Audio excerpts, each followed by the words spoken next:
Dulzura. Sí, eso, con tanta dulzura. Muy bien. Las Fuerzas Armadas se rearman por privatización, dice Andrei. ¿Cómo es esta historia? Ustedes saben, la sábana es corta, amigos. No es que hay más plata para repartir, hay que sacarla de otro lado.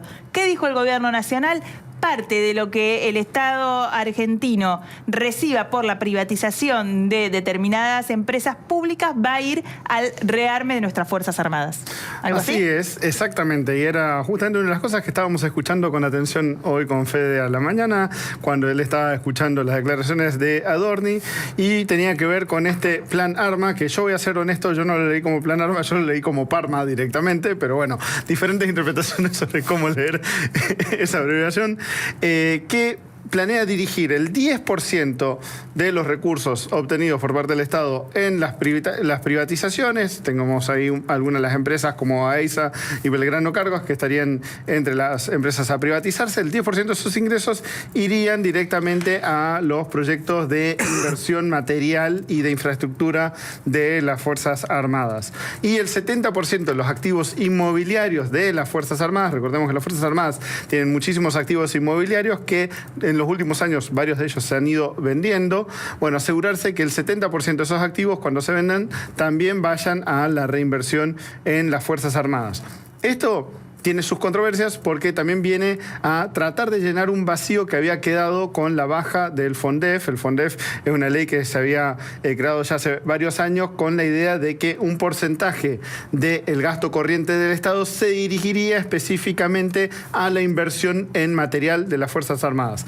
¿Qué pasó con el tiempo con el FONDEF? Que bueno, no siempre se estaba dirigiendo los recursos que se debían dirigir, o muchas veces esos recursos se terminaban gastando no en inversión para recuperar capacidades, sino en cubrir gasto corriente. Entonces nunca terminaba de realmente funcionar el FONDEF como fue originalmente concebido. Este plan postula como alternativa financiarse en base a los ingresos que se vayan generando.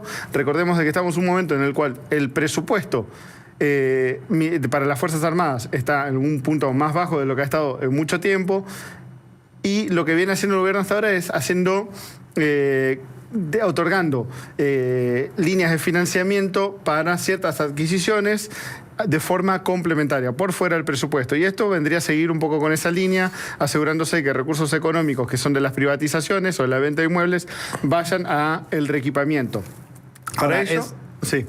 Digo, esto obviamente va en línea con la dinámica de las privatizaciones. Digo, si vos no privatizás nada, no te entra guita, no entra guita a las Fuerzas Armadas. Por supuesto, es que uno de los cuestionamientos... Porque vienen lentas las privatizaciones, claro, muy lentas. Ese es uno de los cuestionamientos que puede haber, es que no es un modelo que sea necesariamente o muy previsible o sustentable para las Fuerzas Armadas, porque a diferencia de, por ejemplo, ahí justo aparecemos hay un F-16 chileno en la pantalla y uno piensa en la ley del cobre en Chile, que un porcentaje de los ingresos de las ventas del cobre iban a financiar las compras de equipamiento de las Fuerzas Armadas. En este caso van a depender de que el Estado avance con esas privatizaciones, y no sabemos cuánto en el tiempo va a ser que se estén dando estas privatizaciones como para sustentar estas adquisiciones. Por otro lado, el Ejecutivo lo que le ha pedido al Ministerio de Defensa es que en los próximos 90 días vayan definiendo cuáles van a ser los programas prioritarios para que se dirijan esos recursos, por lo cual el Ministerio de Defensa va a tener que ponerse a definir en qué se podrían ir invirtiendo esos recursos a medida de que se vuelvan disponibles. Obviamente ya hay algunas ideas, porque se ha estado hablando mucho sobre programas existentes, como tiene que ver con el sustento del programa de F-16 que estamos viendo acá en pantalla, como son los vehículos 8x8 Stryker, la adquisición de fusiles para el ejército. También hay varios programas bastante ambiciosos dentro de la Armada para la adquisición de la modernización de los buques de superficie, o incluido la posibilidad de adquisición de submarinos, que es un proyecto muy grande y que para este proyecto, por ejemplo, se quedaría corto. Es un buen ejemplo de algo que no alcanzaría, porque la Armada proyecta que para adquirir los submarinos modernos va a requerir más o menos 2.200 millones de dólares, y acá estamos hablando que con suerte, si se dan las privatizaciones que se están mencionando, este año puedan juntar 200, 300 millones de dólares. Por sí lo se cual, privatizan. Sí se privatizan, exactamente. Y otro proyecto muy interesante que es la base naval integrada en Ushuaia, que está considerado como uno de los proyectos prioritarios de la Armada para proyectar hacia el sur. Por ende, hay muchos proyectos y es mucha plata la que se necesita cubrir. Por eso hay que ver cómo avanzan las privatizaciones, creo que ese es el principal punto, ¿no?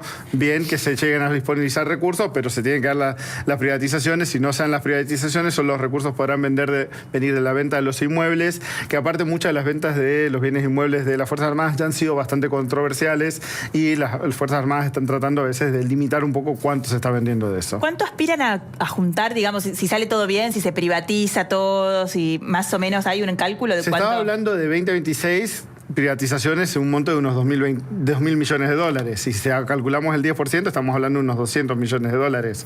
¿Con eso podés comprar muchas cosas? No mucho. Podrías, por ejemplo, quizás los un lote números... de Striker adicionales, los fusiles de asalto del ejército, los Unimog. Estarías en ese rubro, podrías ir cumpliendo con esos proyectos. Ahora, proyectos más grandes como modernización de buques de superficie, no alcanza. Los submarinos que mencionaba recién no van a alcanzar. Así que van a tener que venir partidas extra presupuestarias de otro lado para poder cumplir con los objetivos que tiene hoy las Fuerzas Armadas en materia de modernización. ¿Y esos objetivos de modernización, digamos, del vamos a decir, como de, no es el parque automotor, pero digamos de los bienes, ¿cómo se le llama en las Fuerzas Armadas? El material, no sí, sé. Del material y la infraestructura, digamos. Bueno, material e infraestructura. ¿Hizo ruido con el tema salarios en las Fuerzas Armadas hoy? Porque vos tenés un anuncio del gobierno nacional que evidentemente quiere darle sí. ¿no? impulso y demás, que vas a invertir el 10% de lo que te ingrese por las privatizaciones, por las empresas privatizadas, para armamento, para infraestructura, y tenés los salarios sin actualización. ¿Desde cuánto hace? O sea, ¿ese conflicto sigue activo o no? Así es, el conflicto ese sigue activo, sigue con mucha preocupación. Se estaba acomodando, André, yo me pobre. estaba acomodando. Perdón, André. La preocupación es cómo se va a encarar en el corto plazo la cuestión salarial dentro de las Fuerzas Armadas. Esto va muy ligado también con la discusión que hay en torno a la discusión salarial en las Fuerzas de Seguridad. Hay mucha presión en las Fuerzas de Seguridad por un aumento salarial. Si hay un aumento de salarial en las Fuerzas de Seguridad, eso va a ampliar la brecha que existe y que se venía cerrando entre los salarios de las Fuerzas de Seguridad y las Fuerzas Armadas, lo cual va a aumentar de por sí las tensiones que existen. Pero mi pregunta quizás te la formulé mal. ¿Cómo recibe los efectivos, Claro. la fuerza, esta noticia de que van a tener más presupuesto para inversión en su área? Es que a eso estaba yendo, porque lo que termina significando un proyecto de estas características es algo bien recibido, que es bien, buenísimo, material necesitamos porque estábamos mal en términos salariales y mal en términos materiales. Un avance en lo material es positivo. Ahora, ¿cuál va a ser la respuesta que van a dar en materia salarial? Que eso va a requerir de un aumento del presupuesto para el próximo presupuesto por lo menos, o una orden ejecutiva que aumente los recursos disponibles para un aumento del presupuesto. ¿Está pautado eso, no? No, en el momento no. Han habido discusiones internas sobre cómo llevar adelante un aumento que sea acorde también con las necesidades de las Fuerzas Armadas hoy.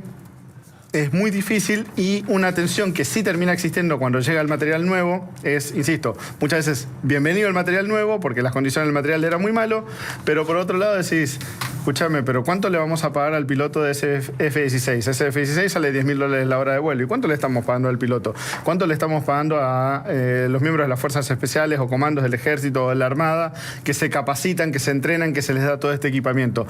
Entonces hay una tensión que siempre existe a la hora de hacer estas adquisiciones, y yo creo que hay una expectativa de que en algún momento, aparte de tratar de solventar la cuestión de material y de los recursos necesarios para la parte de material y infraestructura, se dé una discusión sobre, bueno, cómo se logra un aumento salarial, sobre todo si hay una discusión previa que se concreta en torno a un aumento salarial para las Fuerzas de Seguridad que aumente esa brecha y ponga de vuelta en la mesa ese debate. Muy bien. Por ahora, de las empresas para privatizarse, solo una está avanzada. Sí, básicamente. Transener, ¿no? Porque después que tenés AISA y... AISA, Es un montón. Belgrano Tenés Cargas. Belgrano Cargas, que todavía hace meses que adeudan la licitación, que está muy atrasada. No, pero de las más avanzadas, digo yo. Del listado original de las que el gobierno logró el acuerdo para que pudiera avanzar en la privatización. Bueno, AISA tuvo más algún avance, pero no el que esperaban tampoco. O sea, no hay ninguna privatización, al menos que haya información que no sepamos, que no está tan avanzada como esperaban. De hecho, hay mucha crítica. La de Transener. Bueno, estoy en Transener. Pero hay mucha crítica interna por otras empresas del Estado donde vienen muy lentos los procesos. De hecho, También, es una crítica que hay puertas adentro. También hubo mucha discusión en torno a empresas militares que se iban a privatizar o se habían discutido inicialmente cómo privatizarse, cosa que no se ha ido avanzando. Ejemplo de ello, uno es FADEA, el otro es Tandanor y el otro es Fabricaciones Militares, la Fuerza Aérea, Armada y Ejército, que todas están en situaciones bastante complicadas y han habido incluso intereses en algunos momentos de parte de empresas extranjeras para invertir en esas empresas, quizás sociedades mixtas, pero tampoco se ha avanzado nada muy concreto, por lo cual no se lo ve muy factible en el corto plazo, por lo menos. O sea que para lo que estaban entusiasmados, con paciencia. Más paciencia. Vamos a hablar de un informe de